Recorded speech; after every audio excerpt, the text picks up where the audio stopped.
top 20 college basketball blockbuster in Morgantown as the West Virginia Mountaineers, coming into this matchup 11th in the nation, take on the 19th ranked Richmond Spiders from the WVU Coliseum. And this is probably the biggest game for the Richmond Spiders. This season, they've obviously faced the likes of Western Kentucky, Northern Iowa, and Georgetown, but this is undoubtedly the biggest resume-boosting opportunity for Chris Mooney's club. And Chris Mooney, he is in his 16th year at the helm of the Richmond Spiders, 277 and 222 at Richmond, and 320 and 261 overall. And the Spiders are the first pick in the Atlantic 10 in the 2020-21 preseason poll, and the Spiders bring a lot of offense. They're coming off a 78-68 victory over the Northern Iowa Panthers, a team that was picked to finish relatively high in the Missouri Valley, but has not been living up to expectations. But coming off a 10-point victory over the Panthers, and Chris Mooney finishing 24-7 and 14-4 in the Atlantic 10 last season, obviously picked first, 19 first-place votes for the Richmond Spiders. They last met the West Virginia Mountaineers and the Richmond Spiders on November 26, 2015. That resulted in a 67-59 West Virginia victory. The Mountaineers lead the series 41-13 all-time, dating back to 1951. And the Spiders in this series are 3-19 on the road versus the Mountaineers, and they are looking for their fourth road win in this series. So look for the Mountaineers to be a potential dark horse come March, and even into February, as they try and build their resume into a very powerful resume at that for a potential top seed in the NCAA tournament. This is going to be one of the best Richmond teams that you will see in Chris Mooney's 16 years in the program. So we are just about to tip off from WVU Coliseum in Morgantown, West Virginia, and looking at the West Virginia Mountaineers.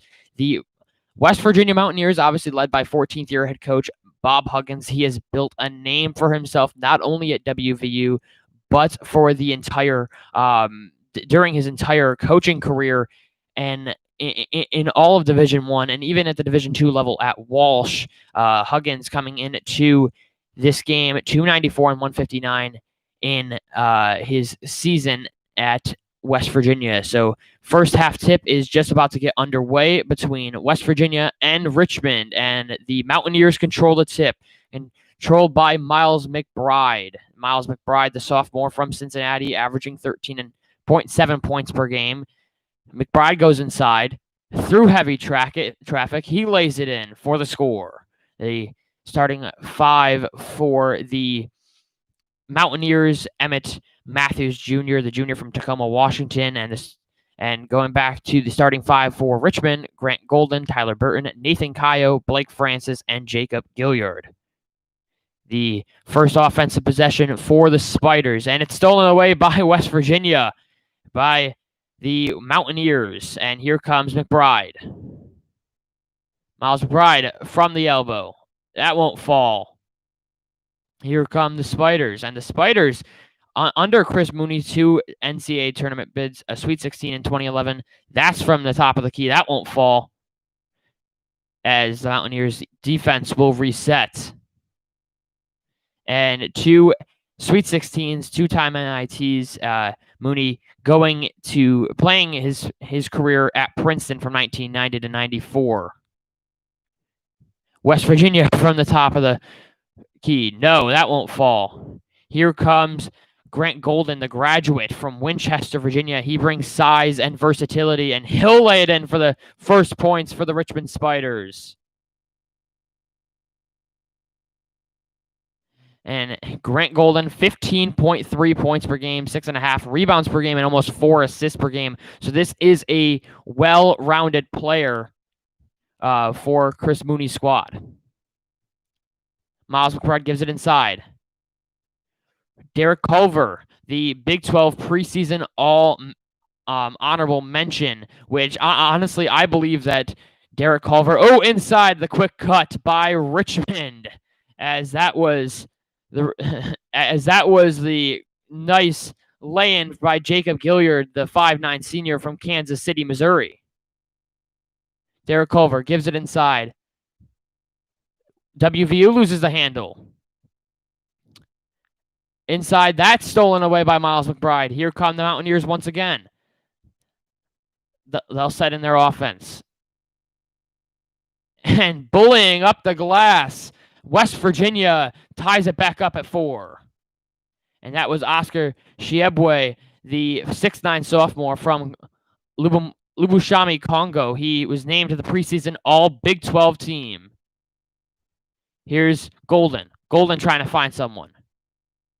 He finds Nathan Cayo, the senior from Montreal, Quebec. He lays it in, getting all the necessary needs from the rim. And that's Nathan Cayo's first points. And the offensive mobility from both sides are really showing in the early goings. The backdoor cut by the Mountaineers as it's Emmett Matthews, his first bucket of the game. And one thing that I will say that I do love about West Virginia and Bob Huggins' team is they're not very senior laden. So this is a potential, the kick out, that won't fall for Tyler Burton, the sophomore from Uxbridge, Massachusetts. It's McBride controlling the offense. And going back to the Mountaineers, they are going to have long-term success as they are predominantly sophomores and juniors for this WVU team. So this could, obviously there's a lot of hype going around this West Virginia team. So this is going to be the backdoor cut. Golden denied at the rim, but there's a foul on Derek Culver. And this is, if West Virginia can live up to the hype that they've had this season, then they're going to be obviously a dangerous team in the Big 12 this season, but even in the 2021-22 season, looking ahead to the future, as they have Derek Culver, obviously their best player, the junior from Youngstown, Ohio, and Miles McBride, the sophomore from Cincinnati. It seems like McBride has been on this team for much longer than just 2 years, going into his second year under Bob Huggins. And Sean McNeil, the junior from Union, Kentucky, as well. He brings 6'3", his 6'3" size, 11 points per game on average, and he doubled his minutes, more than doubled his minutes from a season ago, going from 15 minutes to 31.2 minutes per game. So it's definitely he's definitely going to be a force to be reckoned with in this game and for this ball club. And in terms of comparing both teams, the Richmond Spiders, they hold a plus 11 scoring margin over their opponents, 78-67. They're beating their opponents on average by, and they force 17.3 points off turnovers. So this is definitely going to be if they can force turnovers from West Virginia, this is going to be Richmond's game. However, if they cannot, then look for the Mountaineers to go out in transition and really punish the Spiders inside. However, I will say the one downfall, and this could potentially be the Spiders' kryptonite in this game, is the rebounding. They're out-rebounded by opponents 39-34, and when you look and compare West Virginia to Richmond in terms of in terms of rebounding, the West Virginia Mountaineers hold a +8 rebounding margin against Richmond. The Mountaineers averaging 42.3 rebounds per game. So this is a this is a it's a well-rounded matchup on both sides, and I think it's going to be definitely a definitely two squads to look for, and whoever grabs this victory is going to be very glad they did, because this is going to be a win that they're going to be able to cash in on the winning squad come March, as both teams try and build their March Madness resumes early. But we are just about under 16 minutes remaining in this first half. The game tied at 6 apiece, as the Spiders, they were picked obviously to win the Atlantic 10 the first time in program history. They are they're one of two programs in the country, along with the Mercer Bears, that have 5 players averaging in double figures. So this is definitely a team that can score in high quantities, as Grant Golden is at the line off the foul from Derek Culver just before the break. He'll have 2 free throws, and he connects on the first one, as he's averaged double figures in all 4 games that he's played versus Northern Iowa, which was a 10-point victory for the Spiders. He had 17 points and 11 rebounds for the graduate student. He hits both. Spiders up by 2, 8-6. And Chris Mooney has had quite the extensive coaching history, as he had a little bit of a stint at Air Force. He was the head coach from 2004 to 2005, but now he has been loyal to Richmond since the 2005-2006 season, as the Mountaineers control the point. Culver inside, going through heavy traffic. He gets the tough bucket as he elevates over Nathan Kayo. And Nathan Kayo, he definitely brings size, a 6'7" Canadian, 14.5 points per game, 4.3 rebounds per game, rather. And the Spiders answer right back to hit double digits, as it is Tyler Burton, the sophomore, with his first points of the game. And obviously the most reputable win for this Richmond team thus far has been the victory over then 20th ranked Kentucky Wildcats, a game where they just dismantled the Kentucky Wildcats and Coach Cal's squad, as there's a reach-in foul on Richmond. But the mismatch by Tyler Burton is just something incredible, as the Mountaineers get a fresh 20. As the Mountaineers almost lose it. Gabe Osabuyen looking for someone, but it is the first 3 from the game, as Miles McBride buries it. And Miles McBride knows how to score in numbers, obviously. Jake Francis passes it. And it's a turnover. The first foul on the Richmond Spiders, as McCabe has been one of the crucial center points to this West Virginia offense in his few years with the program, as Francis controls the inbound. Francis from the 3. No, that won't fall. But it's back into the hands of the Spiders, as Nathan Kayo tries to go inside. He won't fall, but he is fouled, and will go to the line to shoot a pair. And the Richmond Spiders, they versus Northern Iowa, Burton led the team with 21 points on 7 for 9 shooting, 49% from the floor, and they outscored the Panthers in points in the paint and bench points. So look for the Spiders to tap into that as the game goes on. Emmett Matthews taking a seat for WVU. And it is Kayo hitting both to pull the Spiders back up by 1. The half-court pass. It's McCabe being guarded McCabe to the elbow. But the pass inside, and it is Toshibwe with the basket through heavy traffic, as Toshibwe knows how to get it done inside. Here comes Jacob Gilliard. He gives it off to Francis Gilliard from the top of the key, and that does not even hit the rim, as it is an air ball by the junior.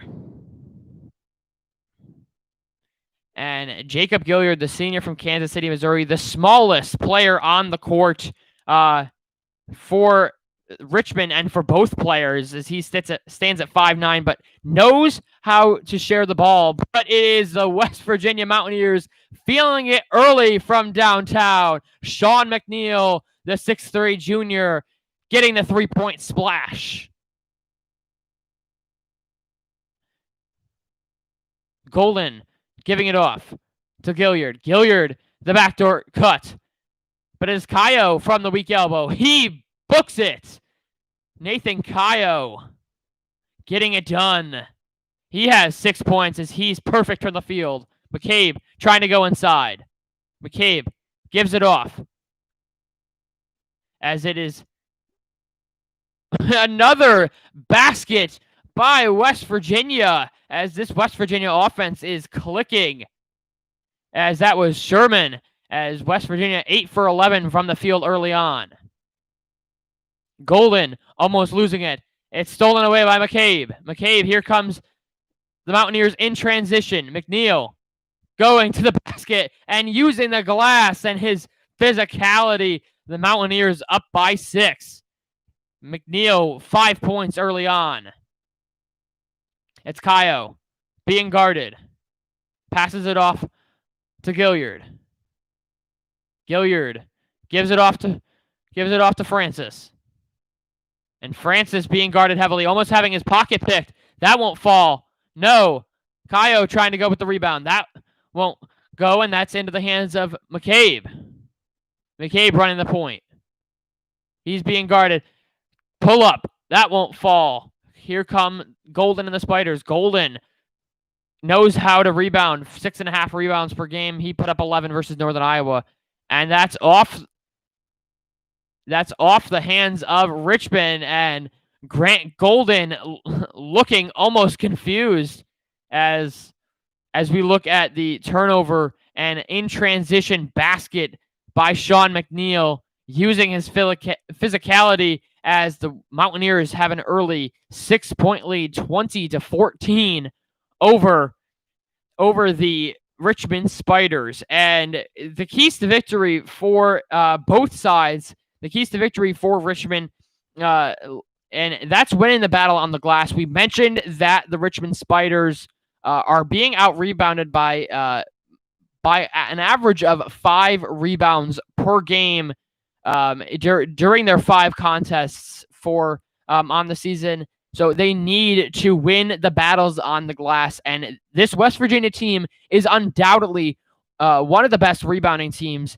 in Bob Huggins's 14 years in Morgantown. And also for the Spiders, utilizing their size on the perimeter. They have 6'10" Golden, Nathan Kayo, who's 6'7", as well, and Tyler Burton, the sophomore, who is 6'7". So they do have size on the perimeter, and that is going to be something that they're going to have to tap into, because they're going to be able to elevate and climb the ladder, and climb the imaginary ladder to get those easy threes, which could mean the difference between winning and losing for this Richmond team, and also get quality scores, quality touches. It's too often that we see quality scorers not being given quality touches by their teammates.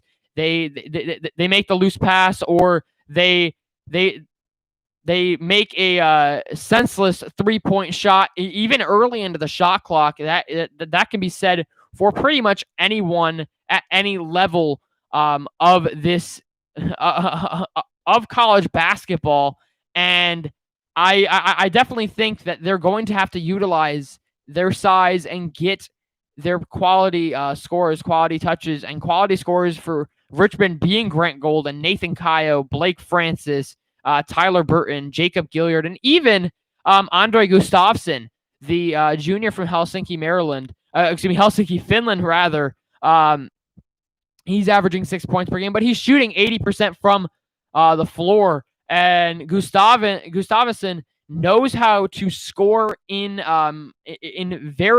scores a lot, very little minutes. So he knows how to make himself efficient on the court when he's in with Richmond. And keys to victory for West Virginia. Obviously, they find themselves up by 6 points.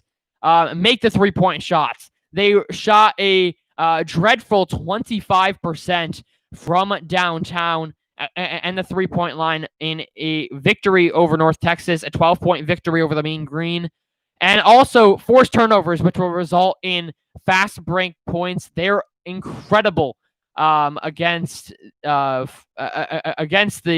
opposing offenses and forcing turnovers, and they specialize in fast break points, and finally win the one-on-ones with Derek Culver and Grant Golden as well. Both players are 6'10", so that's going to be a good one-on-one to look at. McCabe controls the point, passing it inside. Culver, that won't fall. Rebound to Burton. And here come the Spiders trying to cut into the 6-point lead. About 9 minutes gone in the first half. As it's Burton being guarded by McCabe. Almost loses the dribble. He gives it off to Francis. Francis at the top of the key being guarded by McNeil. 12 on the shot clock, but it's almost poked away by Tshiebwe. Francis gives it inside to Golden. He's got to do something. 4 on the shot clock. He's in the paint. Francis, a desperate 3. That won't fall. Fight for the rebound by the Mountaineers. It comes in the hands of Culver. He gives it off to McCabe. As the Spiders haven't hit from downtown, but fast break. As it is Jacob Gilliard with the fast break point. As he lays it in, cuts the lead to 4 for the Spiders. Jacob Gilliard with the steal. And he is first in the Atlantic 10 in steals, averaging just north of 4 steals per game. And it's almost stolen away by Francis, but it is West Virginia for 3. Book it! As the Mountaineers are feeling it from 3, as especially Jordan McCabe, 6 points, 2 for 2 from the 3-point line. It's a 7-point lead for number 11 West Virginia. And the Richmond offense not really being able to get a lot of easy looks. It's another air ball as we just passed the halfway mark. As Sherman gives it off to McNeil. McNeil thought about it. He's trying to find someone. He finds McCabe. McCabe being guarded by Burton. Gives it off to Tshiebwe. Inside to Culver. 10 on the shot clock. Culver with the tough basket. That won't fall. Pulled down by Richmond. And here's Gilliard passing it off to Golden. Golden being guarded by Tshiebwe. Golden elevating. And he draws the foul.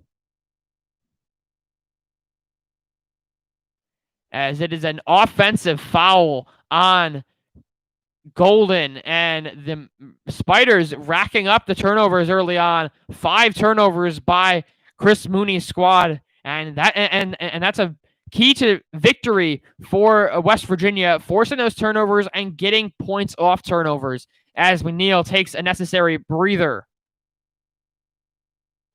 McCabe, like always, controlling the point.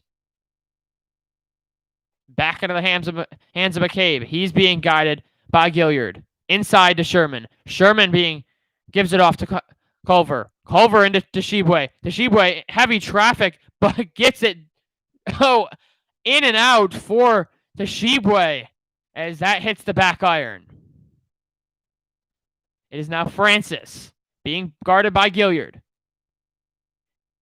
Into the hands of Gilliard again. And Burton is wide open at the left key.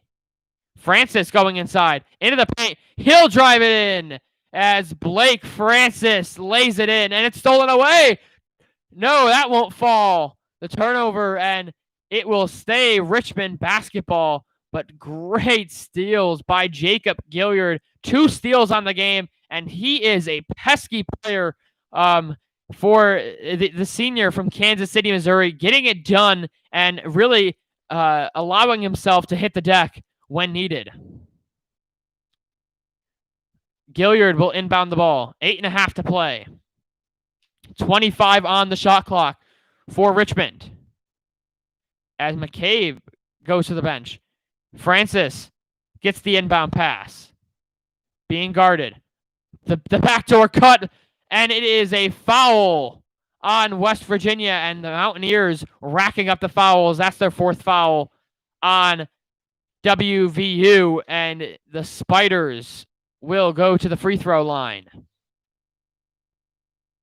As it was all contact by Tashibwe, and Tashibwe looking somewhat confused, but Suleiman Qureshi, the junior from Harlem, New York, he hits the first one as Tashibwe, after the foul, he takes a seat. Frustration from the junior. And the Spiders connect both from the charity stripe. Back to a 3-point game. And the Spiders have been at the free throw line quite a bit. 6 for 6. WVU not getting a chance to show their prowess from the free throw line. Culver passes it off to McBride. McBride trying to call something. He gives it back inside to Culver. Culver almost stops on the baseline. And it's a turnover. As the Spiders' defense, their potent defense, forces another West Virginia turnover. And with 8 minutes to play, the Spiders have a chance to tie this ball game back up at 23. And going back to Jacob Gilliard, the senior, he is a machine from the in terms of hitting the deck and stealing the ball. He obviously leads the Atlantic 10 with 4.25 steals per game, and really is an unselfish player and will really do pretty much everything for Chris Mooney and the Richmond Spiders. And this is a player that has really developed in much like a lot of players do in their college days, but has really developed into an all-around player, and he clicks at each end of the floor and all cylinders of the game. And I think he could potentially be a sixth man of the year in the Atlantic 10, or even making first or second team A10 honors for by season's end. But it's truly remarkable to me to see just the unselfish play by so many players this season. Not even just Jacob Gilliard, but so many players this season are willing to be more physical and really cash in on all their offensive and even defensive opportunities during ball games. And really, I attribute that to obviously we're in such an unprecedented time during this college basketball season, and even more just during the just around the world due to the COVID-19 pandemic. And these are players that know, hey, especially if they're seniors, they know, hey, this could be my last college basketball game. You just never know when the plug is going to be pulled on the whole production of the 2020-21 season. But it's so far, obviously there's been hills and bumps in the road. Obviously there's going to be a plethora of challenges this season, but the show must go on. There's close to 90% of programs are still up and running during this season, and the Spiders are back as Jacob Gilliard. He's 5'9", and he's he's joined by the likes of Marquise Noel from Arkansas Little Rock, Chris Likes from Miami, and Darnell Rogers from UMBC. And all four players are averaging in double figures, 5'9" or under, and they're averaging in double figures. And the latter in UMBC, the UMBC guard, he is only 5'2". 5'2". I'm 5'7", and I would tower over him, but he would definitely beat me on the basketball court. As we're back, McBride gives it in to Culver. Culver looking for someone. He gives it back off to his teammate Sherman, and it is Emmett Matthews. That won't fall, as that hits pretty much every single side of the rim, as it will become Richmond basketball, rather West Virginia basketball once again. 7:37 on the play clock. And Gabe Osobuyen, the senior from Toronto. Culver call for the travel, and that is another West Virginia turnover. Derek Culver, who averages a double-double, 14.5 points per game, and 10.7 rebounds per game, and he scored in double figures in all 6 games in blue and yellow this season, but it has really been struggling to get it going in the early goings of this game. The Spiders barely get it across. Gilliard controlling the point. He's being guarded heavily, and it's stolen away. Here come the Mountaineers. McBride through transition with the lay-in. Miles McBride gets the Mountaineers back up by 5. The sophomore from Cincinnati, Nathan Kayo, gives it off. The Spiders trying to connect from downtown. They have not been able to, as they are still 0 for 7 from three-point land, rather 0 for 5 from three-point land. And the splish splash by the Mountaineers as they pull their lead back up by 7, as it's Taz Sherman. He has a quick 4 points. The Spiders being guarded heavily, and it is off the fingertips of Richmond. And it will be West Virginia basketball. And just a sloppy pass by Jacob Gilliard, and that in transition coast-to-coast basket by Miles McBride. McBride being able to get it done, and the Mountaineers shooting close to 60% from the floor in this first half so far. Culver trying to get something going, as it is Taz Sherman for 3. Book it. Taz Sherman feeling it from three-point land, as he now has 7 points. That was his first 3 of the game. As it's Kayo with the open field. He gives it off, and it is another Richmond turnover, and that's a similarity that we're seeing in this ball game, as both Richmond and West Virginia racking up the turnovers. That is another Richmond turnover, a loose ball turnover, and being passed out of bounds. But it is McBride giving it off. It's a 7-0 run. Culver inside, being guarded by Golden. That won't fall.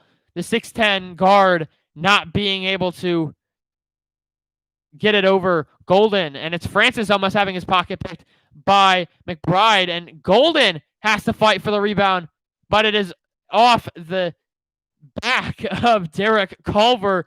Culver hitting the deck, trying to save the basketball. But it will be Richmond basketball with 18 on the play clock, as the Mountaineers hold a 10-point lead over the visiting Richmond Spiders. The Spiders trying to get something going. Burton with the ball, as he goes inside. That won't fall, and they still remain scoreless. A 7-0 run continuing for WVU. McBride gives it off to Matthews. That won't fall. Golden with the block out rebound. And here come the Spiders. Gilliard, back to Golden, back to Gilliard. Into the hands to Kayo. Kayo passes it to Gilliard. Gilliard going inside. Kayo with the reversal.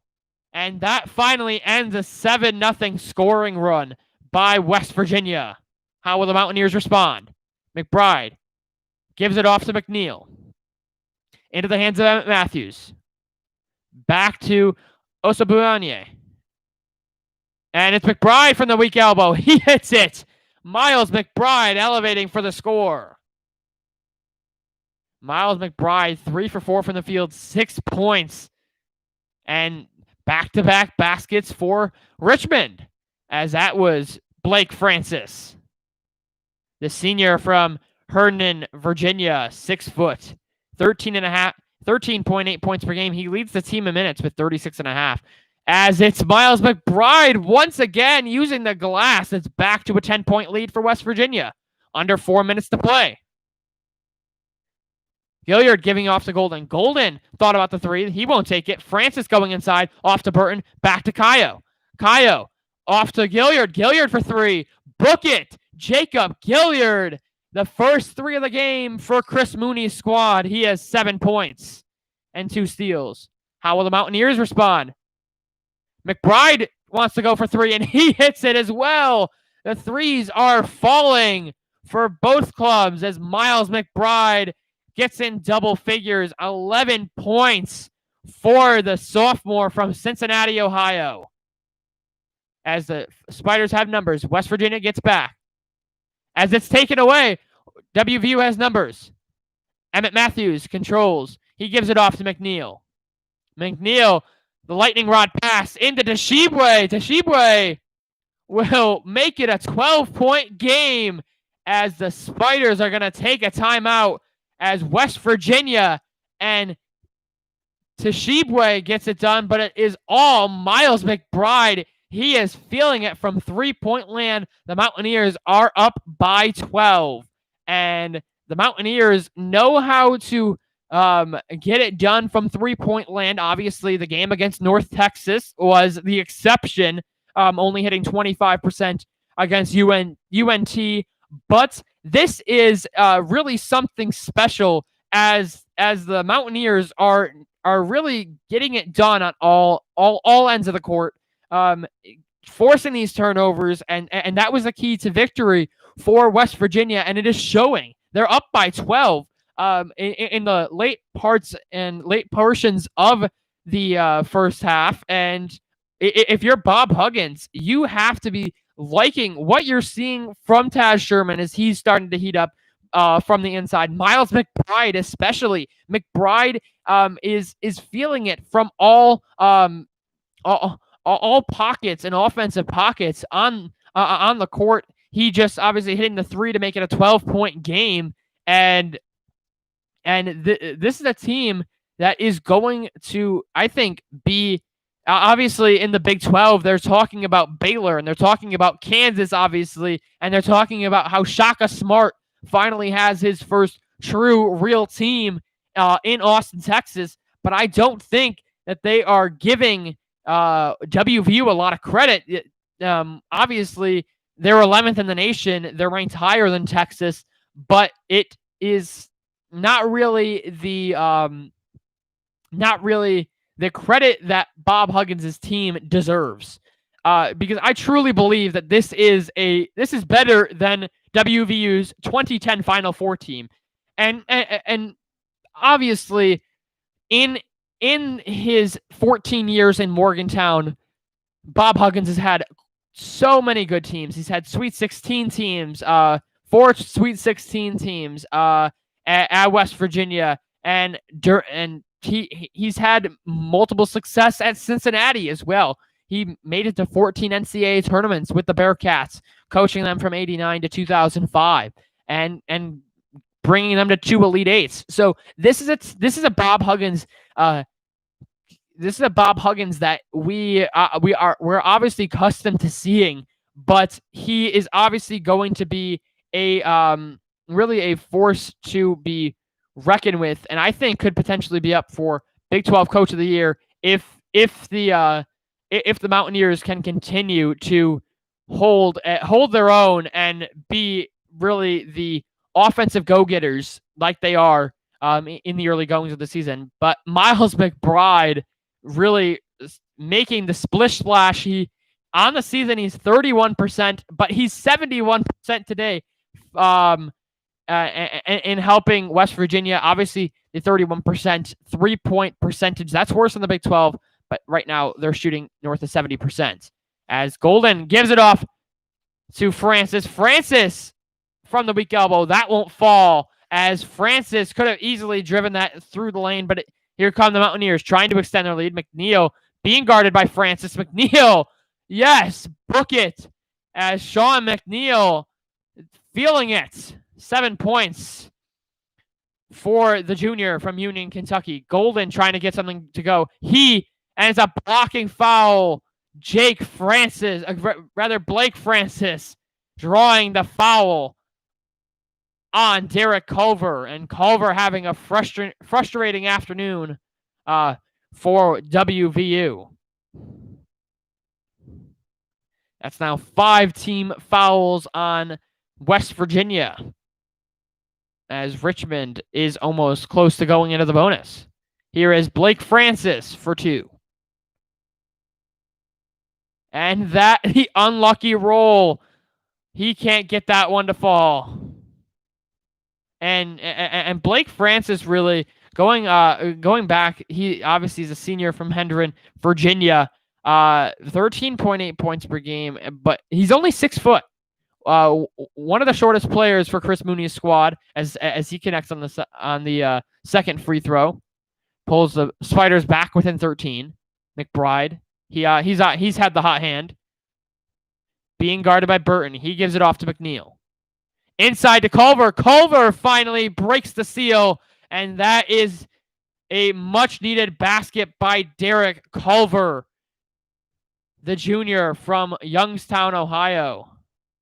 Francis, the risky pass into Burton, back to Golden. Golden thought about the 3, but it'll be Hilliard. That rattles out as Tashibwe grabs down the rebound. And here come West Virginia, a fast-paced offense. Today, McBride for 3 again. He hits it. Miles McBride, as the Mountaineers back up now by 18. He has 14 points in the first half, as McBride is feeling it, and it's stolen away. Here come the Mountaineers as the lob, and climbing the imaginary ladder is Oscar Tashibwe, the sophomore from Congo. 8 points, 2 rebounds for the sophomore, and another steal. McBride will take it for the one-handed slam, and McBride now has 16 points, and this is opened up to a 22-point ball game. West Virginia eclipsing 50 points as they lead 50-28 off the turnover from Burton, and it is all West Virginia in this ball game as Chris Mooney is forced to take a timeout, as the Spiders not being able to perform in the first half, as Tyler Burton, another costly turnover for the Spiders, and that is something you're seeing going away from West Virginia. Their offense is cleaning up a lot, and they're definitely getting the offensive possessions, and they're giving the obviously we mentioned Richmond's key to victory was getting quality touches to quality scores, and Golden, he's really been very quiet, much like Derek Culver has for West Virginia. However, the difference between Culver and Golden's team is Culver has other offensive outlets, but it is Burton stuffed at the rim by Tashibwe, and that's poked out of bounds by Nathan Kayo. Under a minute to play. And coming up at halftime, top 25 action around the league, as the 4th-ranked Michigan State Spartans are in action, as well as number 3 Iowa, Arizona State, and Ohio State. And also the feud between Mike Krzyzewski and Nate Oates continues, as the as Syracuse head coach Jim Boeheim comes to the defense of a longtime friend. That is coming up at halftime. As the Spiders need to get it across, they do. Blake Francis passing it off to his teammate Gilliard. The lead now at 24, an 18-1 run by the Mountaineers. Golden gives it in, and it is an offensive foul called on Richmond, and that will go against the Spiders. Another turnover, and the Mountaineers can hold pretty much for the last possession as there's 31.9 on the shot clock. On the game clock rather, and 30 on the shot clock. So pretty much the Spiders are most likely not going to be able to get it back, as it is the Mountaineers controlling the inbound. 18-1 run by the Mountaineers. Here comes Taz Sherman. He's been feeling it. Culver gives it off. Back to McBride, who's had the hot hand. McBride finds Sherman. Sherman for three. That won't fall into the hands of Culver. And it's a turnover. 10.6 left in the first half. West Virginia 52. Richmond 28. As the Spiders will try and get something to go. They average rough as that's a three. That won't fall. But the putback by Tyler Burton falls, and this will be good if it goes. And no. And that will be the first half. Number 11, West Virginia, defending their home court as they lead the number 19th ranked visiting Richmond Spiders by a score of 52-30. And the Richmond Spiders are averaging 7.5 3-point pointers per game. However, they are now just 1 for 7. And I think that is truly a big reason as to why they find themselves in a 22-point hole, and they find themselves in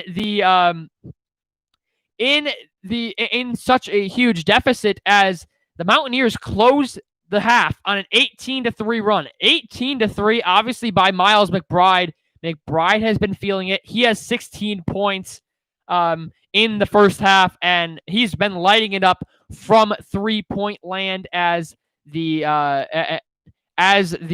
sophomore from Cincinnati, Ohio, really proving himself as an underclassman scorer.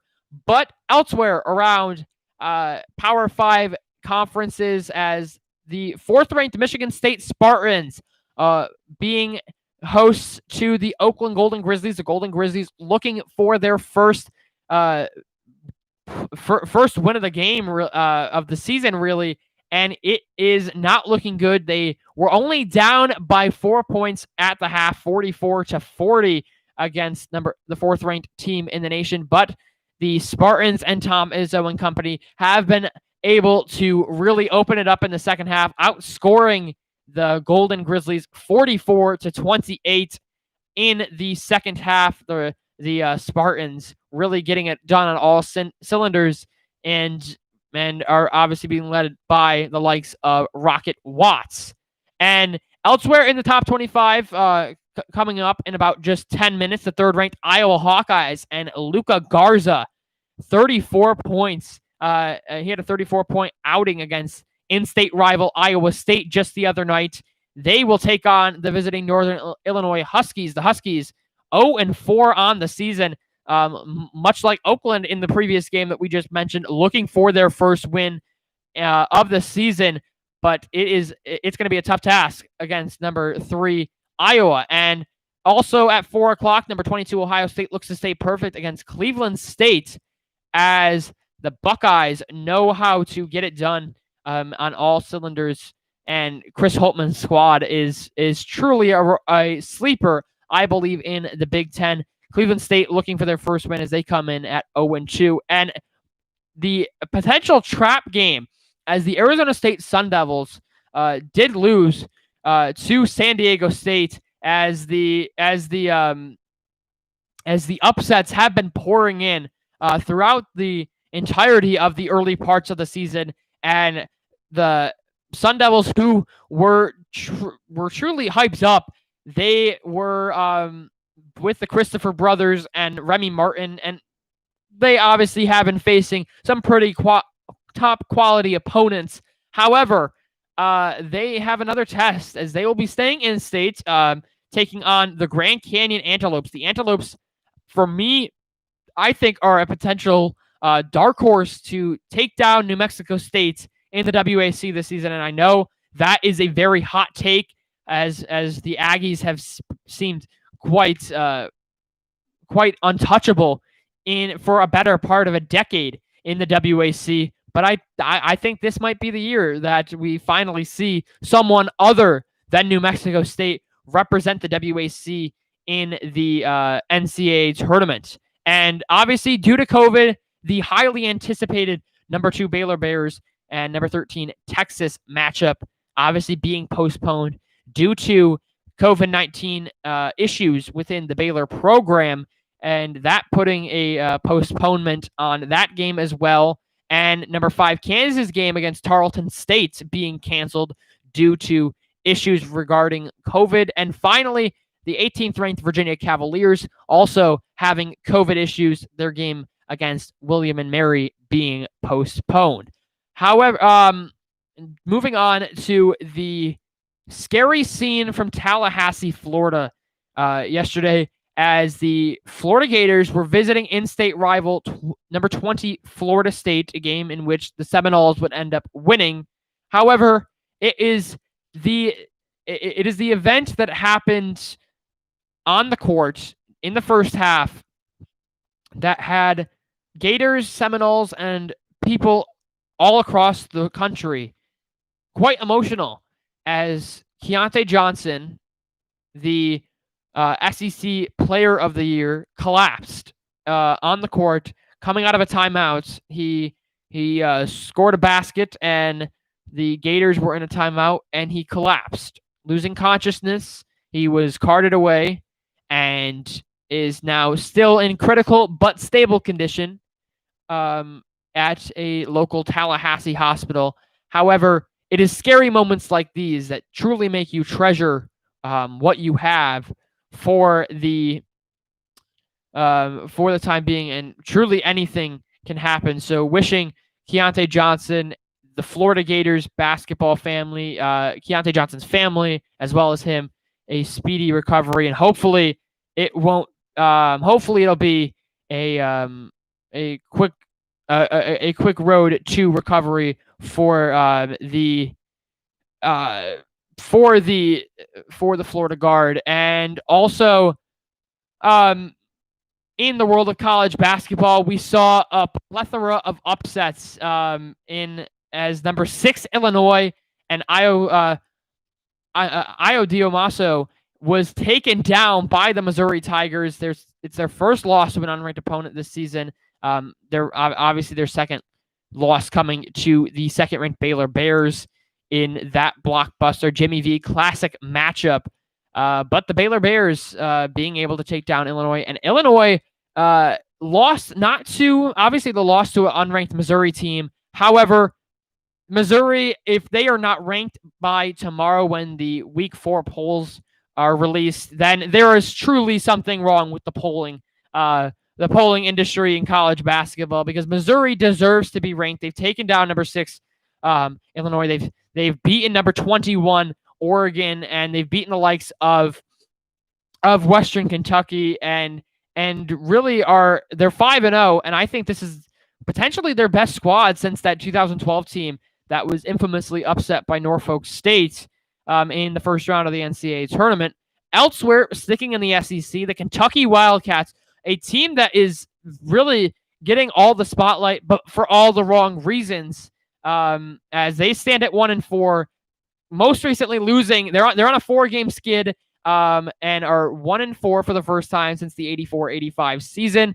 And the Kentucky Wildcats are a team that Coach Cal, I hope you have plenty of aspirin handy and right by your bedside, because this is going to be a headache-inducing season for the Kentucky Wildcats. And the Wildcats, they stormed back from a 24-point deficit. However, the last shot by BJ Boston did not fall for Kentucky, and the Wildcats now 1-4, losing, as some people would say, a bye game to Notre Dame, a Notre Dame team that's not really shown that they are a truly competitive team this year in the ACC for Mike Brey. However, it is going to be another gauntlet of a schedule for Kentucky. They have UCLA next weekend, and they still have Louisville as well. So we could truthfully see this Kentucky team being a team that is 1-6 heading into SEC play, which I would like to believe that is probably going to be their worst 7-game start in program history. So a lot is going to be told in this ball game and in this season for Kentucky, as they are struggling on all sides of the floor, especially their freshmen that are not named Terrence Clark and BJ Boston.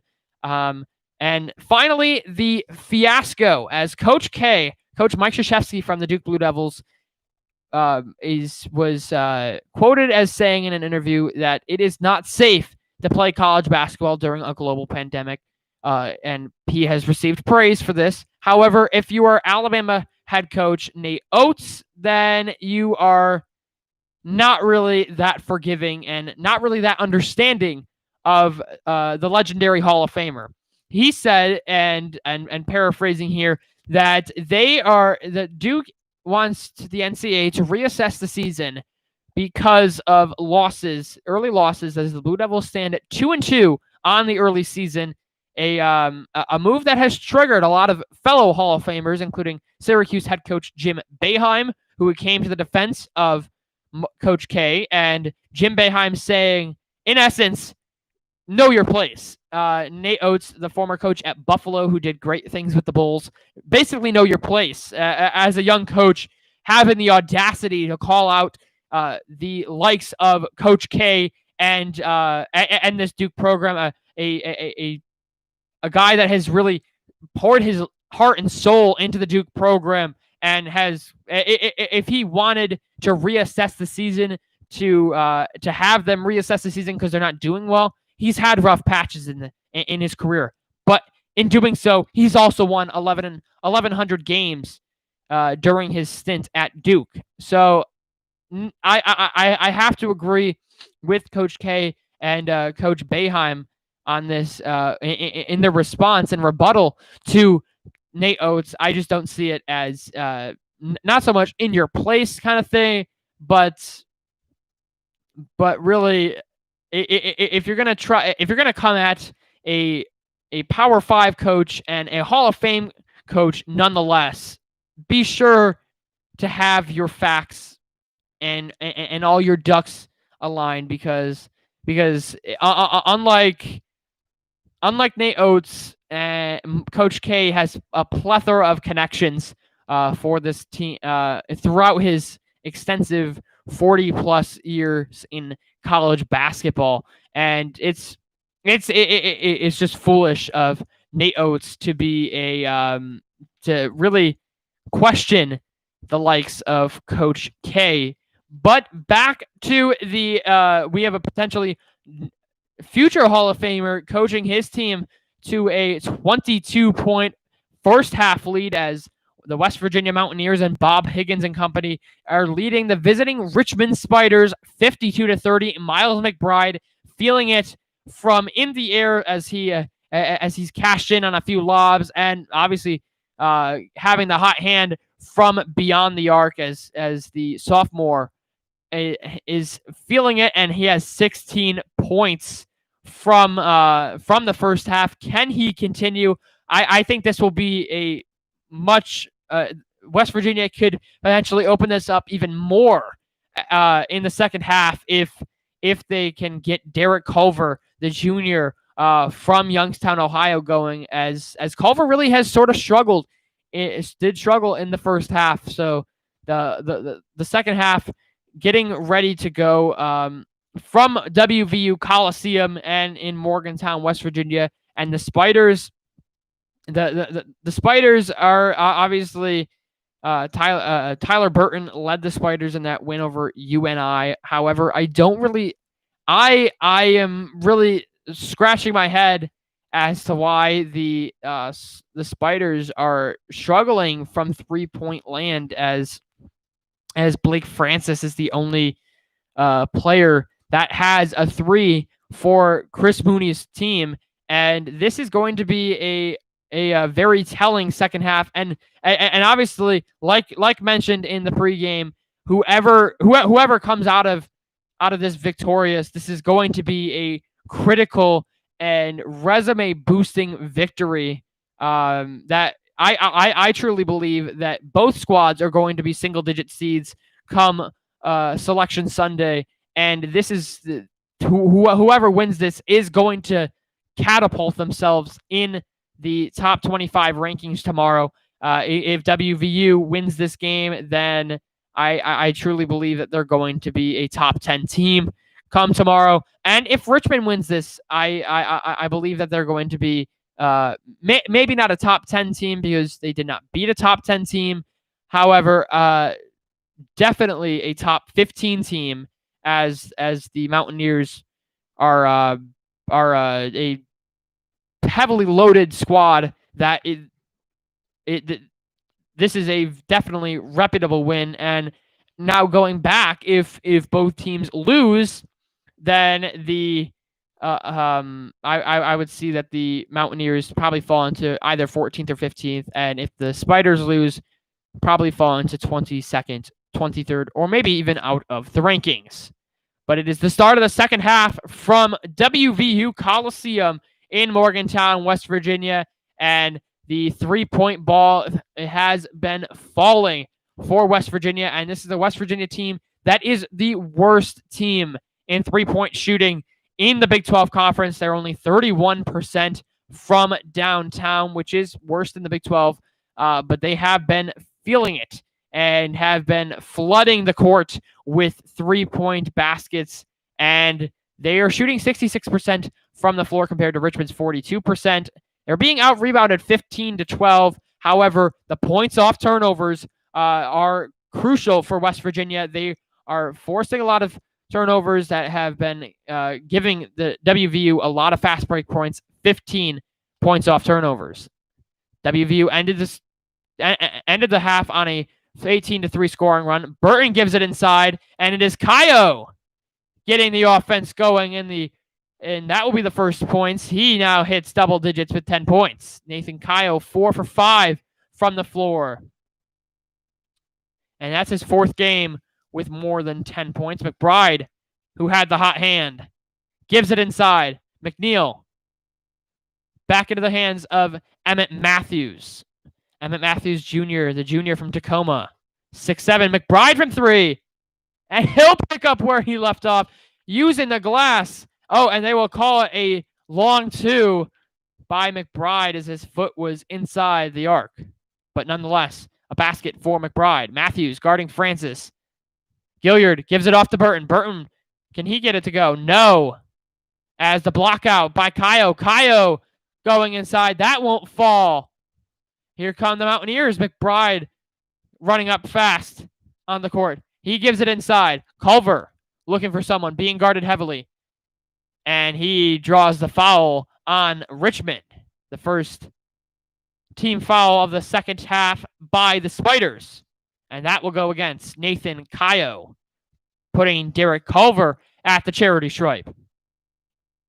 And Derek Culver is truly a potent player from the free throw line, making more than 60% of his free throws as he puts up 67%, and he knocks down both, back to a 24-point game, 56-32 West Virginia.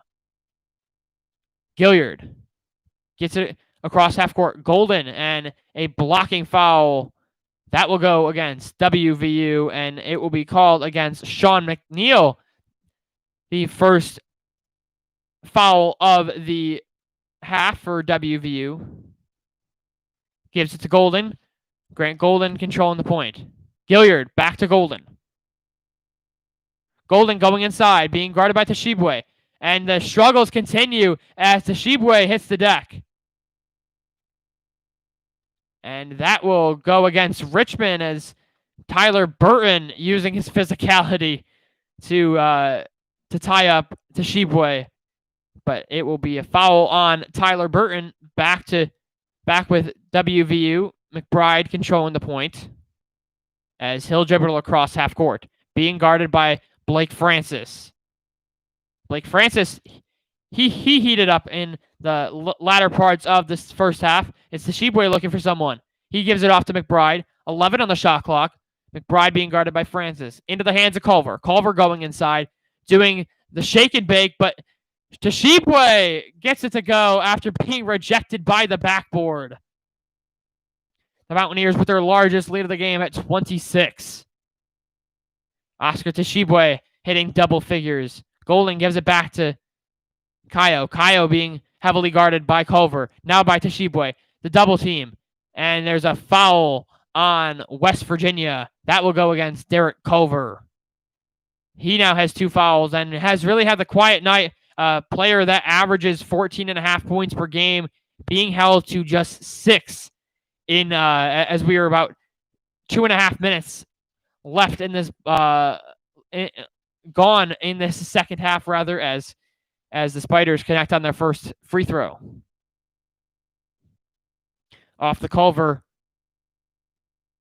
And that won't fall, but the second chance points by Burton. He kicks it out to Blake Francis. That won't fall. Emmett Matthews tears down the board. That's the first miss, but it's McNeil with the quick release, and he hits it. Sean McNeil, as the Mountaineers are sharing the festivities from downtown. McNeil now has 12 points, 2 for 2 from beyond the arc, and that's poked away. Derek Culver with the one-handed slam. It's a 30-point game. All of a sudden, the Mountaineers are really stretching out this Richmond defense as Francis won't get it to go, but it is Golden with the putback, trying to stop the bleeding of this Richmond team as it has been all Mountaineers from the early goings.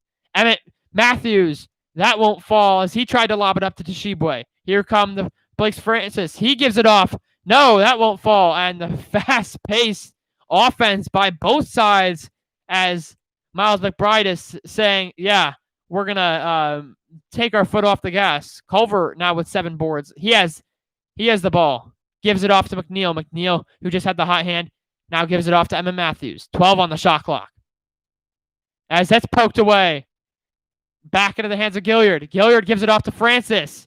And he'll go coast to coast as it is Blake Francis back-to-back baskets for the Richmond Spiders. He now has 7 points and 3 assists. McNeil thought about the deep 3 from the WVU Medicine logo.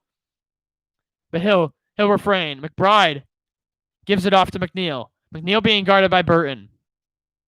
Gives it inside to Culver. Culver, he has his pass poked away. And here comes Tyler Burton and the Spiders. Burton off to Francis. Blake Francis can't get that one to fall. Is it saved?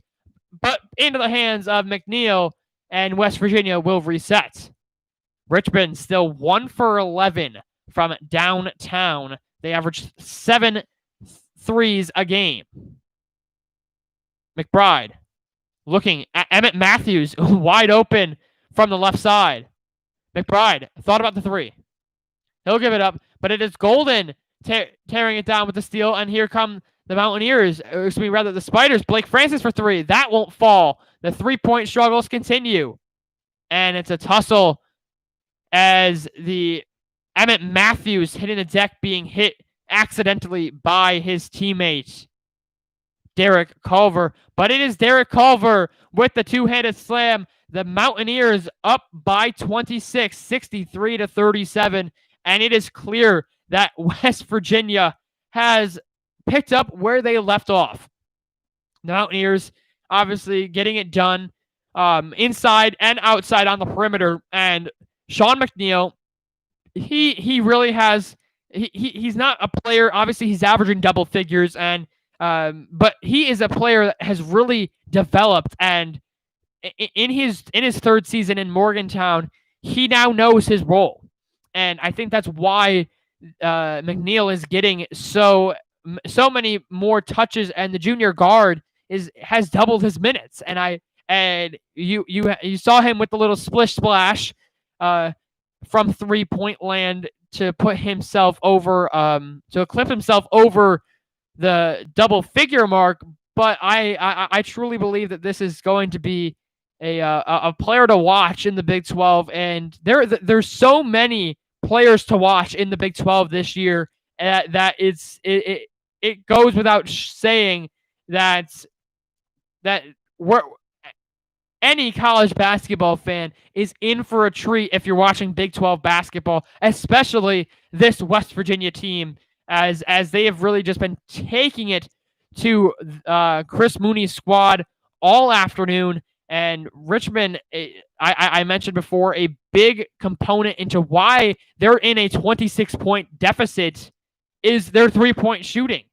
You're not going to win many games when you've only made one 3-point when you've only made one 3-point basket, and that's a point that they capitalized on in their victory over Kentucky. They used the blockout defense on the perimeter to really negate Kentucky and really limit the Wildcats to getting those 3-point baskets. And that's exactly what West Virginia is doing. They're spreading out their defense and they're spreading out their man-to-man and not allowing Richmond to get good looks. And when Richmond is getting good looks, they're usually under pressure good looks and are not a quality looks. They're not getting quality scorers are not getting quality touches for Richmond today, and that is another big reason. As Grant Golden, their leading scorer, has been pretty much mute from the floor today, and has not been a real showstopper as he usually is for Richmond. And the Mountaineers 11th in the AP poll, Richmond 19th, and fellow Big 12 squads, Kansas at 4th, Baylor at 2. Richmond, the only Atlantic 10 team into the AP Top 25, as it is McCabe trying to get it across, and they have to. Toshiba back to McCabe as we are back. The Spiders shooting only 20% from the floor in the second half. West Virginia hasn't missed a basket as the Mountaineers go inside, and it's a foul on Richmond as Taz Sherman, the senior, will go to the free throw line to shoot a pair. The foul on Nathan Kayo, and Kayo has racked up quite a decent amount of fouls. Taz Sherman electrifying from the charity stripe, and that's a rare miss because Sherman is a blistering 92% from the 3-point line this season for West Virginia, as he'll try and get the second end of the 2 free throws as Toshiba takes the seat. A much-needed rest for Toshiba. He's been instrumental as Sherman hits the second one. Back up to a 27-point lead, 14:40 left in this second half. And McBride with 18, McNeil with 12. Those are your 2 top scorers for Bob Huggins and company. Burton gives it off to Gilliard. Gilliard inside. As Spiders in heavy traffic, it is out to Burton. Burton for 3, a much-needed 3, their second of the game. And if Tyler Burton and the Spiders can do that, then they may be able to erase this 24-point deficit. As Tyler Burton, 7 points, 5 rebounds for the junior. As it's into the hands. Back in, McCabe calling for it. It's Cromwell. No, that won't fall. But Sherman, no. And another Richmond foul, as that will go against the Richmond Spiders, and a will send West Virginia back to the free throw line. Under 14 minutes to play in this game.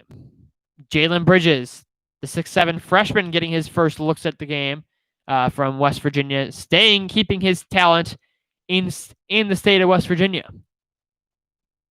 As Bridges will have one more as he misses the front end.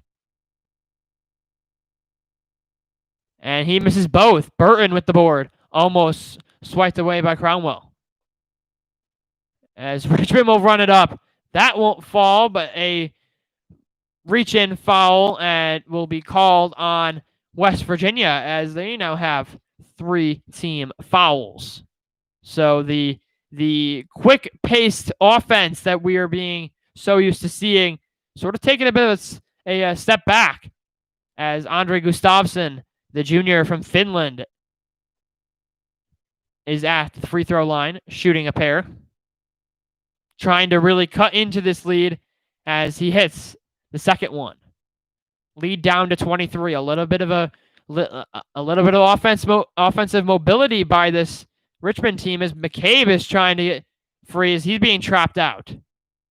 And the reach-in foul on Richmond, and that will be called on Blake Francis. As Nathan Kayo, he's racked up his third foul, 11 points for Richmond today, but he'll take a seat as you don't want one of your top scorers, your second leading scorer, in foul trouble. As Sherman gives it off, passes it into the hands of Bridges, gives it off to McCabe. Back into the hands of Cromwell. McCabe inside, being guarded by Burton. And McCabe dribbles out of bounds, and it is a West Virginia turnover. Their 8th of the game. Still winning the turnover battle as they hold a +5 in that category, as Richmond has 13. The Spiders barely get it inside as they have numbers.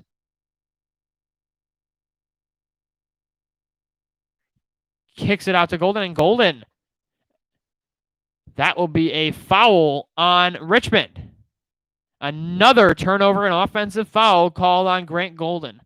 And if you're Grant Golden and a Richmond fan, that beard is something. He's really really showing his burliness as West Virginia goes inside. No, but it's taken down by Burton. Burton racking up the rebounds off the Osabuanya miss. Burton inside to Golden, being guarded by Gabe. As he loses the handle, going on the deck, but it's back into the hands of West Virginia. Fast break. And a two-handed slam by Bridges, the freshman, as the Mountaineers back up by 25. Burton calling for it. Burton, he rattles home a 3. Back-to-back threes for Tyler Burton. And he's now 2 for 4 from the 3-point line. And Richmond now starting to get somewhat of an offensive rhythm going. McCabe being guarded heavily by Gilliard. And it's stolen away. Another turnover. And I'm not sure where Richmond was going with that. But I'm not sure where Gustafsson was going with that, with the lob. But Burton will take a seat. The Mountaineers up by 22. 12 minutes left in this ball game. Blake Francis controlling the point, guarded by Sherman. And Blake Francis, 6 foot compared to Sherman's 6'4" stature. And it's a blocking foul as the Mountaineers will put Richmond at the line as the Mountaineers are really their offensive mobility is sort of taking a little bit of a foot off the gas and is allowing, obviously they're still up by 22 points, but they're allowing Richmond to set up plays, and they're allowing a player like Tyler Burton, and Blake Francis to get these quality looks, and this is this is what they need to really get back into this ball game. And if you're Chris Mooney, you have to like what you're seeing from your team in the second half, as the Richmond Spiders really were almost like zombies in the first half, and didn't really show that grit and that charisma and chemistry that you would see from a top 20 squad in the first half. It was just not clicking on either ends of the floor. However, coming out of the break, as we were approaching the halfway point of this second half, things are starting to click. Things are starting to it's starting to really sink in for Richmond, and this could lead to something special for this Spiders team. And looking elsewhere in the Atlantic 10, in the Atlantic 10, the obviously Richmond down by 22 in our game. However, the UMass Minutemen falling to Northeastern 78-75. Rhode Island losing a tough one to Western Kentucky, a talented Western Kentucky squad. They lost 68-65. So Richmond and West Virginia, the last ball game of the day for the Atlantic 10. And looking at the Big 12, we obviously mentioned the game between number 5 Kansas and Tarleton State, canceled due to COVID within the Tarleton State program. Elsewhere in the Big 12, this is their lone game in the Big 12, as the blockbuster number 2 Texas Longhorns and number 17 Baylor matchup was postponed due to a COVID outbreak in the Baylor program. And looking back at their last game, West Virginia's game against North Texas, they only beat the Mean Green by 12, and nothing against the Mean Green. Yes, they're a quad 2 opponent, but for this West Virginia team that is looking to sort of move the chain in the Big 12 and start taking a realistic seat at the table, they were Sean McNeil obviously having 15 points off 5 for 9 shooting, but they found themselves in an 8-point hole in the first half and into the second half, and their largest deficit was 10 points. They obviously rallied to win by 12, but that is not the case today, as West Virginia is up by 12 points on the visiting Richmond Spiders. And West Virginia, 16 assists this game against Richmond. Their average is 13.3. So they're truly getting a lot more ball handles during this ball game, as Richmond is at the line shooting a pair, trying to cut down this lead to below 20, as they can't connect on either. Culver ripping down the board, gives it off to McBride. And just like that, Richmond, who started 6 for 6 from the 3-point line, is now 3 for 8. 9 for 14 overall. Culver being guarded inside to Crowell. Being guarded by Golden. He elevates, and that won't fall. Here comes Richmond. 11:22 left in this ball game. Heavy guarding. Kicks it out to Gilliard. Back into the hands of Francis. Goes inside, and a blocking foul will be called on West Virginia, as Johnson is picking up the foul, as that will put the Spiders in the bonus, and Cardesi back at the free throw line. Cardesi at the line for 2, and he hits the first one. He was just at the line where he missed the pair. Lead down to 21.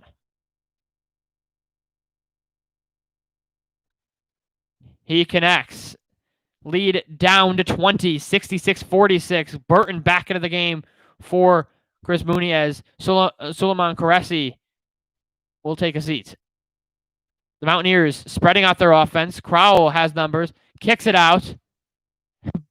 No, that rattling out 3 by West Virginia, as that won't fall. As West Virginia has somewhat gone on a bit of a scoring drought. Burton gives it off to Francis. Dribbles through the legs. Being guarded by Johnson. Kick out to Burton. Burton's had the hot hand for Richmond. That won't fall. McBride with the block out from Grant. And a hit easy lay-in, the cross-court pass. As Miles McBride heaves the ball down court.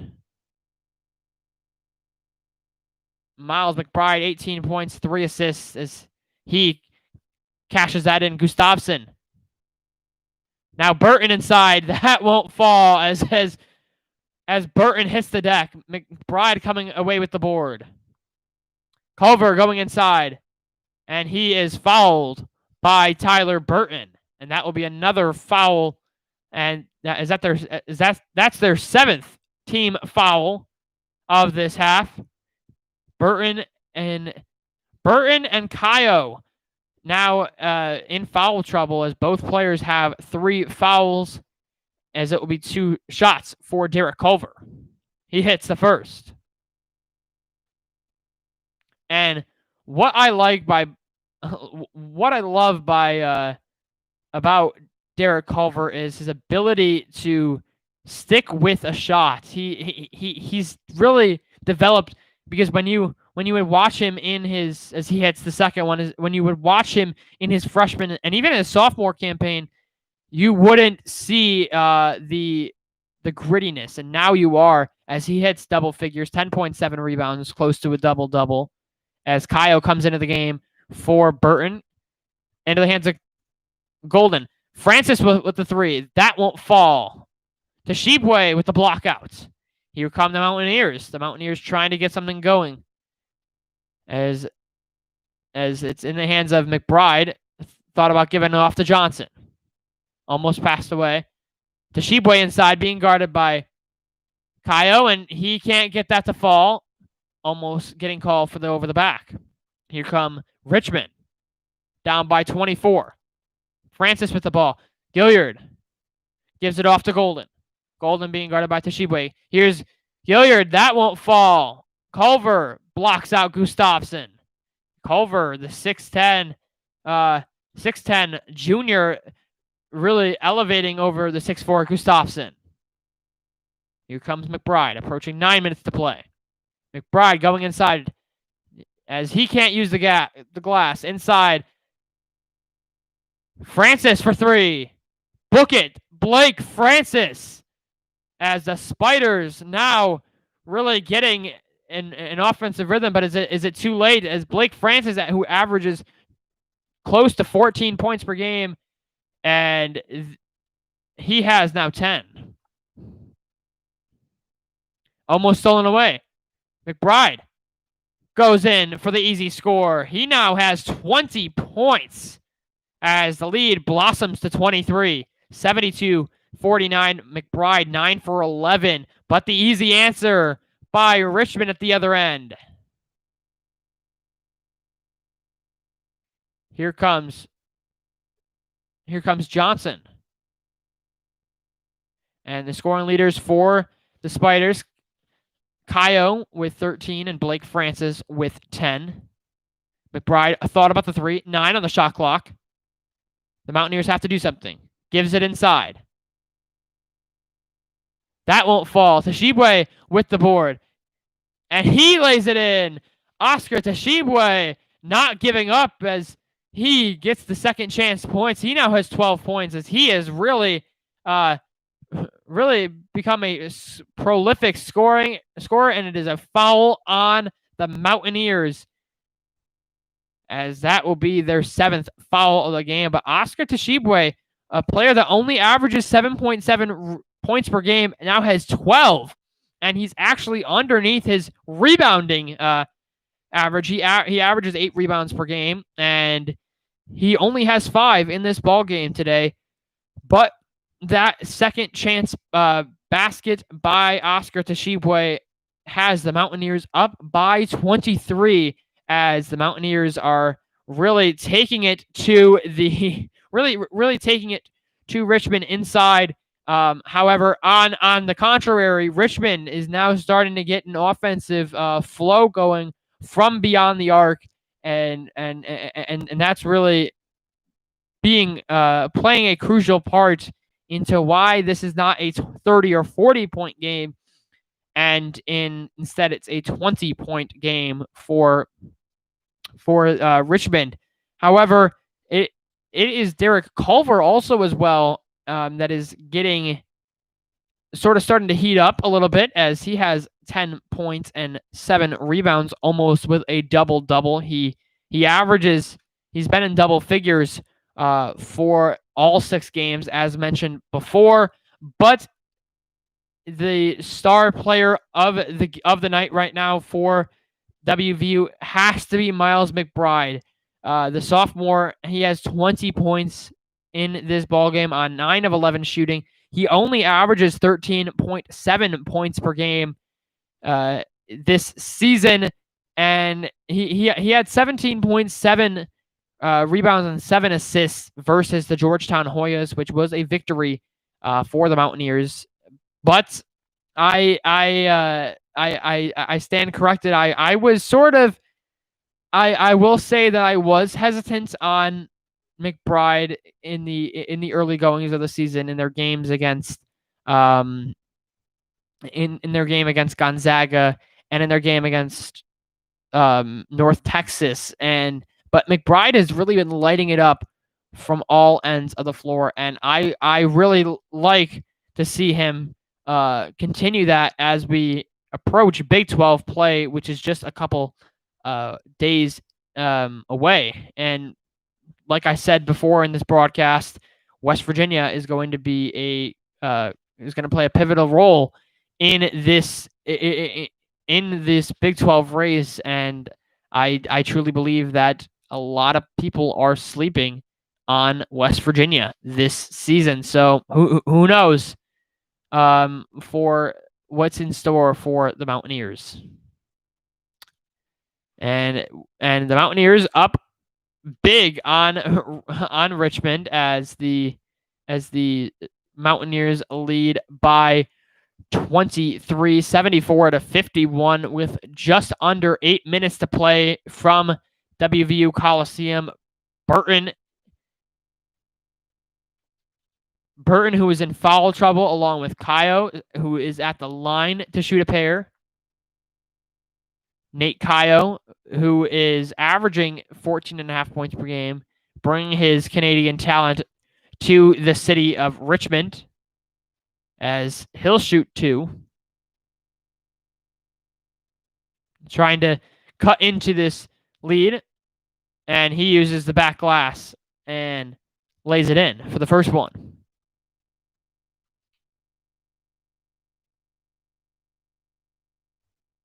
And he misses off the right end, but it's Francis coming up with the board into the hands of Gilliard. Back to Burton, and there's a foul on the play. That will stop play. A foul on Isaiah Cartwright of West Virginia. And Culver comes back out of the game, all smiles for the junior. That will put Burton at the line for a 1-and-1. Burton 85% from the free throw line. He hits on the front end.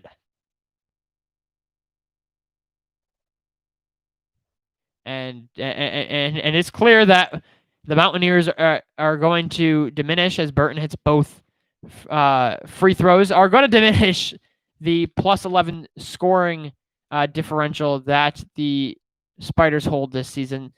Culver going inside off the pass. That can't fall. Burton tears down the board. Here come the Spiders. Gilliard gives it off to Francis. Francis thought about the 3 being guarded by McBride, but he goes inside with the cut, and it's a count it and 1 as Gilliard will go to the line for a chance at a 3-point play. The lead now down to below 20 for the first time since the beginning of this second half. As we see McNeil coming in, Isaiah Cottrell has racked up the fouls for the Mountaineers. They're in foul trouble. as he has 4 fouls. So Blake Francis at the line. That won't. He misses the front end of the 1-and-1. Almost stolen away by Francis, but into the hands of McBride. McBride almost having his pocket picked. McBride being heavily guarded by Blake Francis. Gives it off into the hands of Culver. And Matthews inside for the two-handed flush as he elevates the lead back up to 20, 76-56. Gilliard with the risky pass, getting by McNeil. And it's a easy off-the-glass score. McBride almost being trapped out. He's got to find someone. He finally finds Culver. Culver almost steps out of bounds. Both teams not shooting particularly well in the second half. WVU 9 for 17 from the floor. Richmond 9 for 21 as McNeil controls the point. Giving it off to Culver inside. And it's a foul on Richmond as it was a slip up by Culver. But Culver with the backdoor cut to Emmett Matthews for the two-handed flush. 6:15 left in this ball game as Derek Culver is at the line for a 1-and-1. He can't hit the free throw as the 1-and-1s have been unforgiving to both teams this afternoon, as Francis being guarded by McNeil. Kolomasi with the guard out, and it's a missed three by Francis. Here come the Mountaineers. McBride gives it off to McNeil. McNeil thought about the open three. And McNeil will take it through the lane, and he can't get the easy lane to fall as Kolomasi now coming. The Euro step, shake and bake, and it's an offensive foul on Caresi. He now has 3 fouls. His third foul. That is 3 players with 3 fouls on the Richmond Spiders as Grant Golden comes back into the ball game with 5:40 to play. His squad down by 18 as Emmett Matthews controls the inbound. McBride with the quarterback Hail Mary as McNeil from inside the arc. That won't fall. McNeil sort of having the quiet second half. But the Spiders now have numbers, and it's a two-handed climb the invisible ladder for Tyler Burton as he pulls the Spiders back within 16 with the dunk. 76-60. West Virginia as it's 5:18 left in the second half, and it's a timeout by Bob Huggins and West Virginia as the Mountaineers are getting a little bit worried as the Spiders showing a little bit of spunk as we are approaching 5 minutes to play from WVU. And Tyler Burton, as we've mentioned before, plenty of accolades to mention for Burton as he is in double figures, averaging double figures this season, 12.8 points per game and 9 rebounds per game. So quite the versatile player, almost averaging a double-double for Coach Chris Mooney, and had his best game of the season in their most recent game, a 78-68 victory over Northern Iowa, which saw Tyler Burton 21 points, 13 rebounds. So he was truly on all ends of the court, a prolific scorer and really an all-around team player, helping out his teammates, getting those second chance points, and really cashing in on those misses and missed opportunities from UNI. And that's that. He's been really instrumental in trying to get the Spiders into some glimpse of a comeback in this second half, and I truly believe that the sophomore from Uxbridge, Massachusetts, is he's in my eyes the best player on this Richmond squad. Statistics or not, Grant Golden, yes, he's had somewhat of an off game, but the former in Burton, he is, I believe, a much more versatile player, and also cashes in on the assists and steals as well. But the real steal, the real stealer of this game is Jacob Gilliard, the senior from Kansas City, Missouri. He leads the Atlantic 10 in steals with 4.25 steals in each contest, and he in the early first half really showed that, and showed his ability to hit the deck and get those pesky baskets for the Spiders. But the Spiders are finding themselves crawling back. They're down by 16, 76-60, and we've seen plenty of bigger comebacks in college basketball, and it's truly anyone's game as the Mountaineers lead 76-60 with 5:18 to play at home for Bob Huggins' team. Now, will the Mountaineers go on a little bit of a run as the half-court cross pass into the hands of McBride, as McBride has 20. McNeil yet to score in this second half. As it's Culver looking for someone, he finds McBride. McBride gives it to Emmett Matthews from the top, and he hits it. A much-needed basket by Taz Sherman. He now has 10 points. Back into the hands of Burton. Off to Golden. Burton for three. That won't fall as it's torn down by West Virginia. And here comes the Mountaineers offense with Miles McBride leading the point. 4:30 left in this game. Emmett Matthews. Back with the ball. Into the hands of Culver. Back to McBride. 10 on the shot clock. Matthews. No, that won't fall. But back.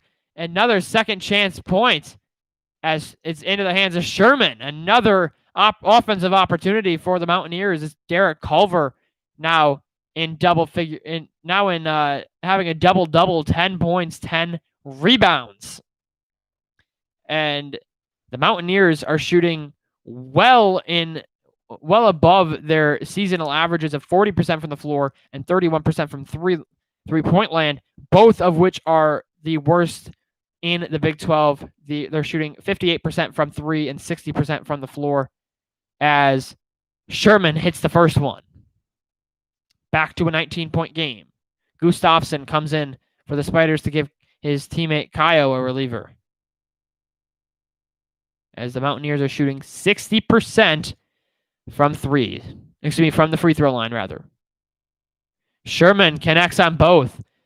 Back to a 20-point game, 80-60. Taz Sherman now has 10 points. As it's Blake Francis being guarded by Sherman. Francis going inside, and it is off the hands of West Virginia, and it will stay Richmond basketball with 3:55 to play. Bob Huggins not happy about that, as the Mountaineers give up a possession, and it will stay with Richmond as there's 20 on the shot clock for Richmond once the offensive possession comes back. But it's the Mountaineers using players that are not really versatile, not so much versatile, but primary players. They're using sometimes their secondary or even tertiary players during this ball game, and I think that is what obviously raving about Richmond and their ability to potentially come back in this ball game. However, it always seems like the Spiders they just got in within 15 points, and now the Mountaineers they add points on and sort of are pulling it away and putting their foot on the gas, taking it off, putting it on, taking it off. And that shows they're a smart basketball club. They truly are, and they are a team that is undoubtedly a team that is in the heads of Richmond and knows how to really play this game psychologically and really know, okay, yes, we got to take our foot off the gas, but then when we find the opposing team crawling back and potentially going to make it a 10-point game, then they push it and make it more of a 20-point game, as we're seeing now, 80-60 with under 4 minutes to play. So that is going to take obviously the scoring ability of West Virginia is going to take them to new heights. However, getting in your opponent's heads and seeing this as seeing it as a really like psychological game as well is something that separates the elite teams from the great teams and the great teams from the good teams. But it's all Mountaineers as they are up 80-60 in this ball game over the visiting Richmond Spiders, and it's Miles McBride, 20 points off 9 for 11 shooting. I would love to see him hit 25 points. That would be a career high. 20 points, 9 for 11 shooting, and he's perfect from beyond the arc, and he's also a ball sharer with 4 assists. As Francis can't get the first one to fall. And Miles McBride, obviously Cade Cunningham from Oklahoma State, Jalen Wilson from Kansas as Francis misses both. Emmett Matthews with the rebound have been the real favorites in the Big 12 preseason race. I truly believe that if Miles McBride continues, that he could potentially be a go-to Big 12 Player of the Year. As it's Sherman with the easy basket, as he now has 12. Francis with the risky pass to Gilliard. Burton back to Gustafson. Gives it off to Golden. Golden for 3, and he hits it. Grant Golden finally getting something to fall as the graduate student has had somewhat of a shaky night. 9 points, 6 rebounds for the graduate out of Winchester, Virginia. McBride being guarded heavily by Francis as we approach under 3 minutes to play. Matthews with the guard by Gustafson, and he almost loses it. 5 on the shot clock. They've got to do something.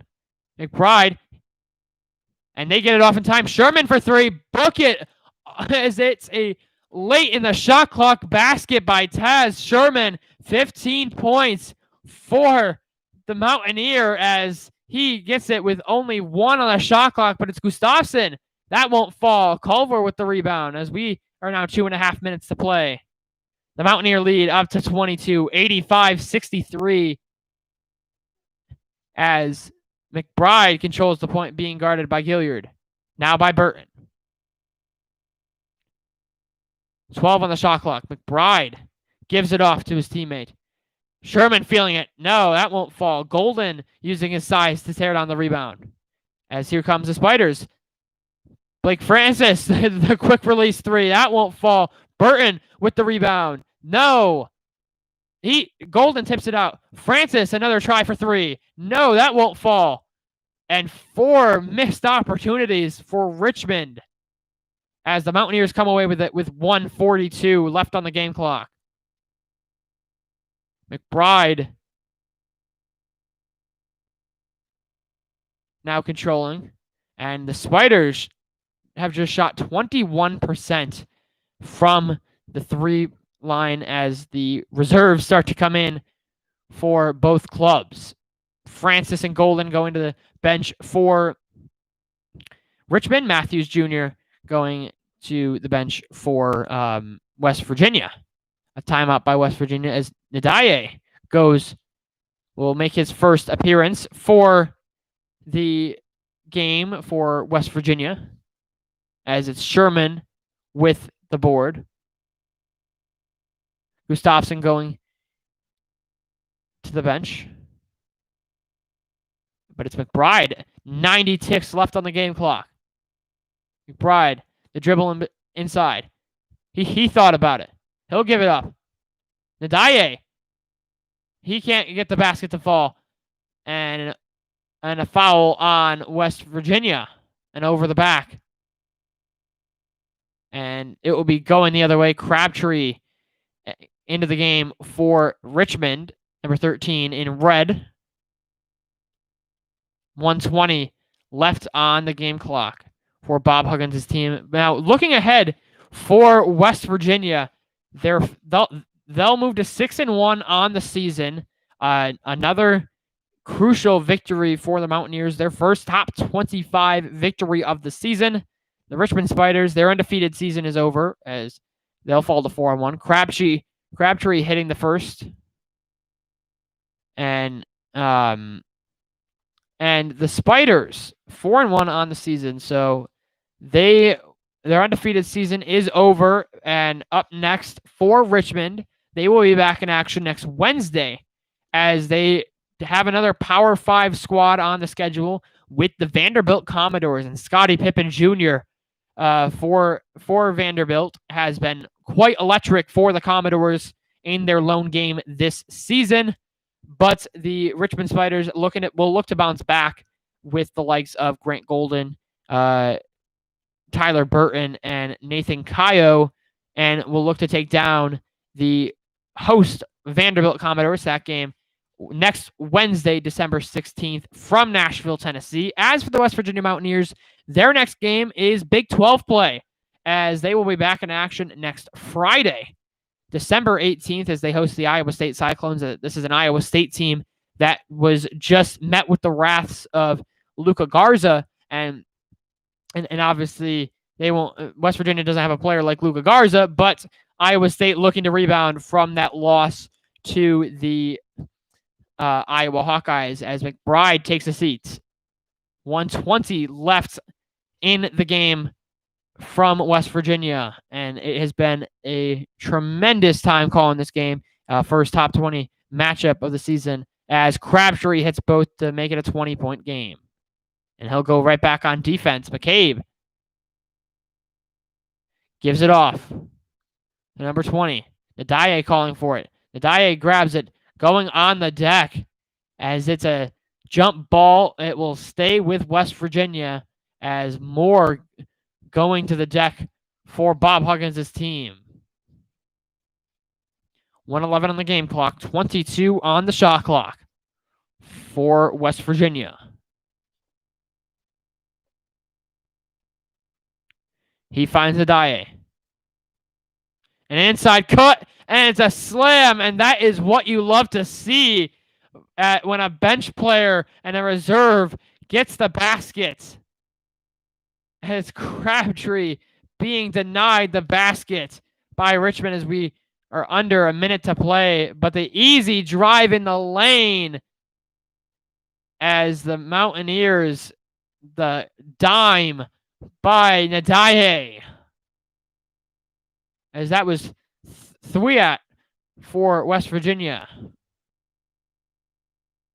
And the Spiders get the first basket. So a 28-second difference between the game clock and shot clock. Gilliard going to the bench for the Spiders as they hit both free throws. But it's McCabe being guarded heavily, trying to avoid the foul. Nadaye looking for someone. He finds he'll take it inside, and it's stripped away. Here come the Spiders. As the Spiders thought about the three, taking it inside, kicks it out to Crabtree. Crabtree for three. Yes, book it. As Crabtree, number 13, has it, as that pulls the Spiders back within 17. It's 87-70.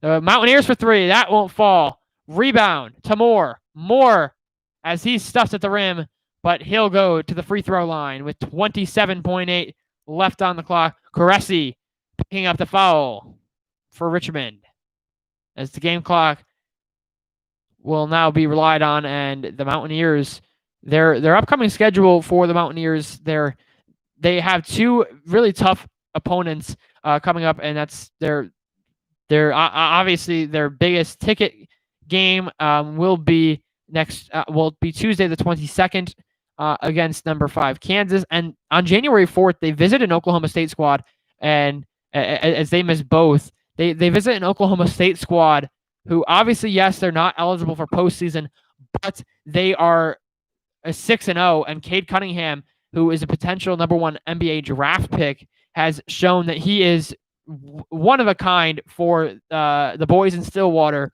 and are really going to be a instrumental piece in the Big 12 race, and hopefully they can continue this potent offense that has been seen in the non-conference portion of the season. So some big games coming up for the West Virginia Mountaineers. Caressi at the line for 2. He hits the first. And Bob Huggins, 886 wins for Coach Huggins. A majority of them spent with Cincinnati and West Virginia. As the pocket is picked, 6 on the shot clock. The reserves not being able to go. Caressi for 3. That won't fall, and that is game. Number 11, West Virginia picks up a huge victory at home, winning 87-71 over the visiting Richmond Spiders. The Mountaineers now move to 6-1 on the season, as the Spiders fall to 4-1 on the season and are handed their first loss of the season. The Mountaineers are led by Miles McBride, who had 20 points, 4 assists on 9 of 11 shooting. Up next for the Mountaineers, they will be back in action next Friday, December 18th, as they host the Iowa State Cyclones, a part of the start of Big 12 play. As for the Richmond Spiders, they will try and rebound with another Power 5 opponent as they will visit the Vanderbilt Commodores on Wednesday night.